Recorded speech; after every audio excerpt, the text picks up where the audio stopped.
best of 3 of the night. And of course, I am Maddles, and joining me is the wonderful Jorasa.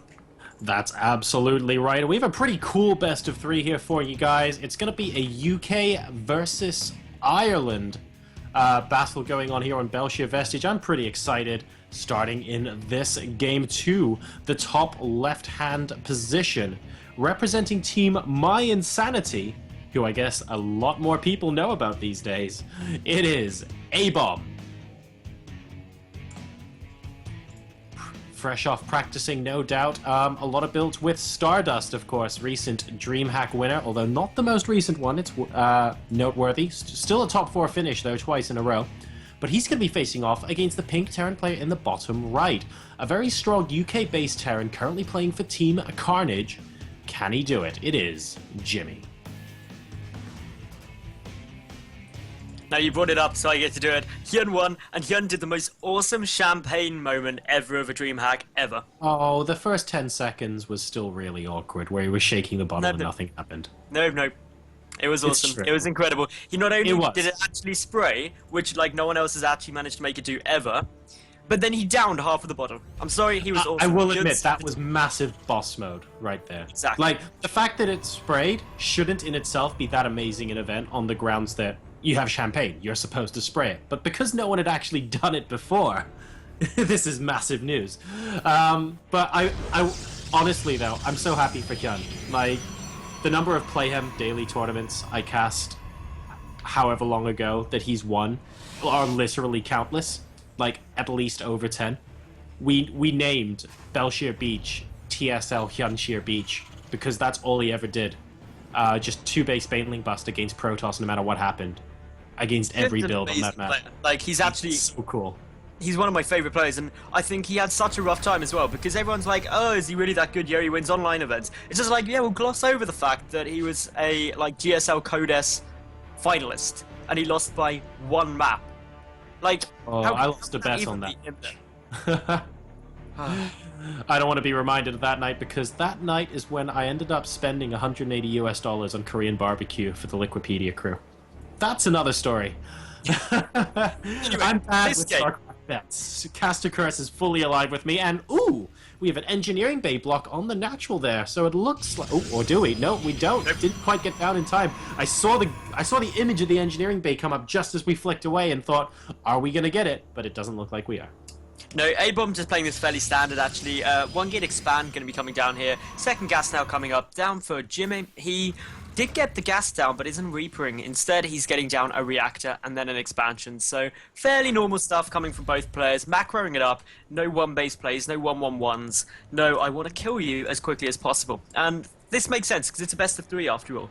And game 1 is a good opportunity to flesh out your opponent. Go, okay, are you good early, mid, or late game? Because then in game number 2, I can try and counter you at that point. Yeah. So, ooh, and a probe gets past the Marines, and oh yes, he does actually get past. He won't be able to see very much though. Spot the expansion goes down, and that's about it before it gets annihilated. Mothership Core is going to be moving it across the map into a fairly aggressive position to the right-hand side of the main base here. Let's take a look at what tech is going down for both of these players. We see the factory down quite far away from the barracks, so to me that implies that the factory and barracks aren't going to be swapping positions anytime soon. We should be seeing Jimmeh go straight up into that starport. And meanwhile, on ABomb side of the world, after that 1 gate and expansion, we now have the robotics facility coming down for him. yeah, this is just both going fairly tech-heavy. The Widowmine is coming out of this factory. The Mothership Core going to try and pick apart a few things. It's going to get a Marine if it isn't careful. And, of course, a couple of SCVs could clearly go down too. So, 1 does get sniped off. This Mothership Core not only scouting, but also dealing a bit of damage. But will be forced back as a good chunk of Marines come in to try and put an end to it. But, yeah, the Robo. I really like this Jorasa. I think this is a nice opening, especially with what ABomb's seen so far. Just got to be careful about the Marines moving forward. Yeah, the openings like this could be, oh dear. Ooh, the Stalker! Yeah, not quite, but that's what you have to do when you need to be careful with those Marines moving forward. The 1 gate into a robotics facility, potentially into 2 or 3 more gateways, is completely fine, but if you don't scout your opponent is macroing up early on, which I guess is why ABomb managed to see the command center at the natural expansion there, then you do leave yourself open to potential very, very early game aggressions compared to, for example, the units you would have had out if you went for a 3 gateway and then a robo. In this case, it's not going to make a difference, and the SCV gets picked off by the photon overcharge. Now, of course, the trouble is, though, the photon overcharge is only going to last 60 seconds. To be honest, Jimmeh could look at still moving in because it's 1 gateway worth of production. There's an additional 3 now coming in, so that does get us 4 gates. But still, 4 gates, no robotic. The robotic facility was purely used to pump out an observer because of the Widow Mine there. So the Widow Mine can't do too much now, but of course there's still a good number of Marines, and Jimmeh is going to start moving forward and trying to put on some pressure, and I do really like this. Especially with ABomb supply block. Yeah, that supply block is pretty big, actually. 2 pylons now about to finish up. We've also got medevacs in with this army now coming in from Jimmeh. And, there goes the time warp on the Marines, so it looks like ABomb's fancying trying to pick a couple of these apart here, managing to get a few. And Jimmeh has his Widow Mines quite far out at the moment. They're not doing an awful lot with this composition, but bear in mind the Observer isn't dead. So ABomb sees everything, and here comes the Warp Prism into the natural. This is going to do some good damage. Simultaneously, though, we do have Jimmeh pushing forward. He's trying to pick off the Observer so the Widow Mines can do a little bit more, but a big wave of Warpins coming down. This counter-aggression from ABomb is dealing a huge amount.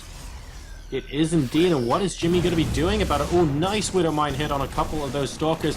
Do we have another Observer in production at the moment, or another one on the map? We do not, so we need to get one ASAP. There we go, it's coming down, and now the units are coming into the main base here. The Warp Prism is still alive and well. Needs to keep that alive, though. A couple of Marines are actually attacking it right now and doing a good job of focusing it down. A Zealot Warp in. Oh, and the Marines aren't focusing the Warp Prism, so that means ABomb's going to be able to dice and slice all of these SCVs, and I think this puts things very firmly in favor of our Protoss. Yeah, the Protoss player ultimately hasn't lost too much. 9 workers compared to 33 SCVs going down already. Yes, the Widow Mines are slowly trying to clean things up, but the Warp Prism admittedly has gone down. But just in sheer worker volume, 39 probes to 15 SCVs. And of course, more mules, more SCVs still getting taken out all the time. Oh, this is looking pretty rough indeed. SCV's having to surround Zealots to kill them off. Not a great position to be in. ABomb currently at 63 supply versus 31 of his Terran opponent. Jimmeh not having a great time here in this game number 1. Trying to go for a very, very big aggression there, but allowing his units to get caught off guard back home. And, well, that Warp Prism really saved the day there for ABomb.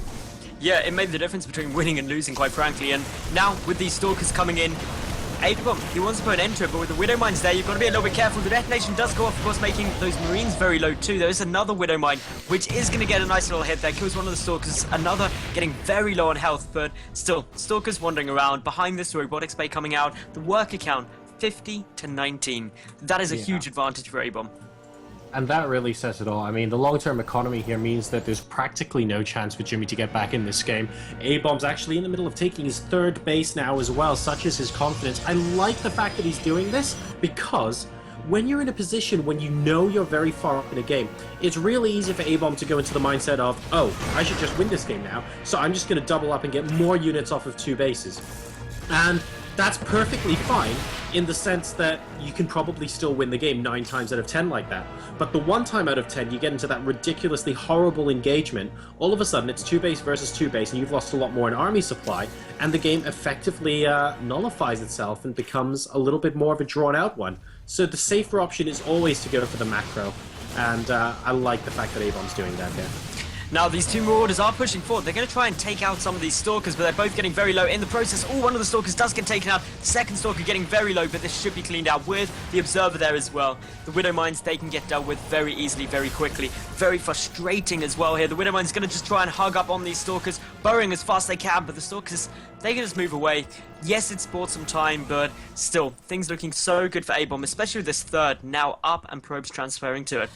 Yeah, he is comfortably waiting. If we take a look at the income tab here, both sides actually only a slight lead for ABomb in terms of minerals, but that's because the mules are mining out the main and naturals so much faster for Jimmeh there. And it's also worth pointing out that the first Colossus is now out on the field with the second one on the way. So when ABomb finally attacks with what he feels like is a much better army composition, Jimmeh will only really be at a point where he's starting to rebuild some of that Terran infantry, and the infantry alone are not going to deal with these Colossi. The other big thing as well is ABomb has got +1/1 about to finish up. No engineering bay even down yet for Jimmeh. That's a big issue because 1/1 upgrades with Protoss, who's in a better economical position, better tech, better upgrades, better army size. Those are the three key things, and if you're ahead in all three, you have to really actually get a miracle engagement to have a chance. But Jimmeh, he is coming back into this slowly. The mules are really helping him in order to get the income that he needs. So if ABomb continues to be super passive, there is still a chance for Jimmeh. There definitely is, but it's really down to whether ABomb is going to be taking that chance, because I feel that if he does, then there's not really any wiggle room for Jimmeh to kind of get out of that situation. ABomb looking like, though, he wants to be gearing up for a bit of a timing, possibly with extended thermal lines here. Dark Shrine going down for a Protoss player, I guess as backup harassment should all else fail, but 3 more gateways are going to be timed out by the time this army gets to the front of Jimmeh's base, and I think that this push is going to be a little bit too much for Jimmeh to deal with. He's 40 supply behind, right, and there is an observer with this army, so those Colossi with the extended thermal lines will be able to take care of those Widow Mines very, very easily. And what you want in this situation is you want those really lucky Widow Mine hits to take out quite a few units, but you're not going to be getting that while the observer's with the army, so Jimmeh's in a pretty tough spot. Now, ABomb is going to potentially come and check down at the third base location just to see if Jimmeh has got that down, because that's really the only risk, is that if that third's there already, it could be a little bit problematic. The Stalkers, though, moving round. We've got a probe putting down a pylon at the right-hand side. Full surround is ready. A double Marauder drop, though, into the main base of ABomb. Unfortunately, is going to get shut down by some Zealots now, which isn't too great for the Terran player. But this is the right sort of play. He needs to be dropping. He needs to be trying to force ABomb to come back and defend, as opposed to coming and killing him. Yeah, the problem is those 2 Marauders are not going to be forcing the entire army to come back and defend. It's just a warp in or 2, and then he'll be completely and utterly fine. Another 3 gateways about to complete. That's a lot of gateways on the field right now, actually. He's up to 9 gateways, so he's actually going up to 12 gates right now. He is pretty serious about ending the game right here. 4th base coming down now as well, and ABomb is going to max out very, very fast. Yeah, ABomb, he's not even going all in. He's just getting down these additional gates to keep his production up, keep pumping out units while taking a 4th, but he is in a very dominant spot. This bunker is going to have to do a miracle amount. The Archon does go down very quickly, but does soak up the damage from those Widow Mines. Great force fields, though. The bunker cannot get repaired. Over half the infantry trapped at the front here. The Colossi dealing a huge amount of damage. The missile turret also getting focused, because remember, the Dark Shrine is down behind this, or was at least coming down. So yep, that's there. DT Warpins now alone can come and end this game. SCV's trying to fight those Colossi, but the Colossi coming out a lot better with the 2-2 upgrades up against 1-1. All in all, this is looking very, very good for ABomb, and GG comes down from Jimmeh. Game 1 goes to the Irish Protoss player.